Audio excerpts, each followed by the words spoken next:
اگر بچپن میں نابالغی کی عمر میں کسی نے گھر میں چوری کی ہے تو کیا اس کا گناہ ہوگا؟ تو جواب اس کا یہ ہے کہ جب تک انسان نابالغ ہوتا ہے،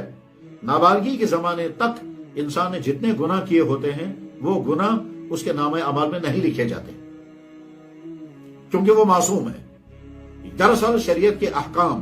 انسان پر لاگو ہو جاتے ہیں، اس کے لیے 3 شرطیں ہیں۔ شرط نمبر 1، آدمی مسلمان ہو،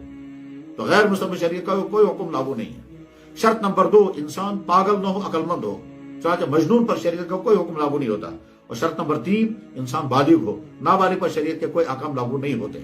لہذا اگر کسی شخص نے نابالغی میں کوئی گناہ کیا ہے تو وہ گناہ اس کے نامہ اعمال میں نہیں لکھا جائے گا۔ البتہ چوری کرنے کے معنی یہ ہے کہ اس نے کسی کا نقصان کیا ہے تو یہ مال واپس کرنا ضروری ہے، اور یا تو اسی وقت واپس کرنا ضروری ہے، اور اگر اس کو واپس نہیں کیا ہے تو بالغ ہونے کے بعد جب یاد آئے کہ میں نے فلاں انسان کی چوری کی تھی تو اب یہ پیسہ واپس کرنا ضروری ہے،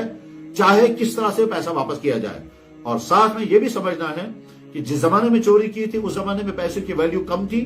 زیادہ تھی، اور آج جب آپ ادا کر رہے ہیں سال ہر سال کے بعد آج پیسے کی ویلیو گھٹ گئی ہے، اس لیے کچھ علاوہ پیسہ، کچھ ایکسٹرا پیسہ اس کو ادا کر دینا چاہیے۔ اب اگر آپ اس کو جا کر کہیں گے میں نے بچپن میں آپ کے گھر میں چوری کی تھی،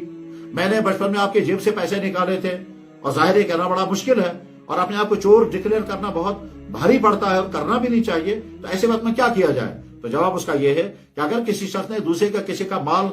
ہڑپ کیا ہے بالغ ہونے کے بعد یا نابالغی میں، اور اب یہ پیسہ اس کو واپس کرنا ہے، تو یہ کہنا ضروری نہیں ہے کہ میں نے چوری کی تھی اب یہ پیسہ واپس کر رہا ہوں، بس اتنا کافی ہے کہ آپ یہ پیسہ اس کو دے دیں۔ اور اگر آپ پیسہ نہیں دے پا رہے ہیں تو اتنی پیسے کی کوئی چیز بطور گفٹ کے دے دیں، اور اگر یہ بھی نہیں کر پا رہے ہیں تو کسی نہ کسی طرح سے اس کے اکاؤنٹ میں یہ پیسہ ڈال دیں، یعنی کسی نہ کسی طرح سے پیسہ اس تک پہنچ جانا چاہیے، تو آپ آخرت میں بری ہو جائیں گے۔ ورنہ اللہ تعالیٰ حفاظت فرمائے، آخرت میں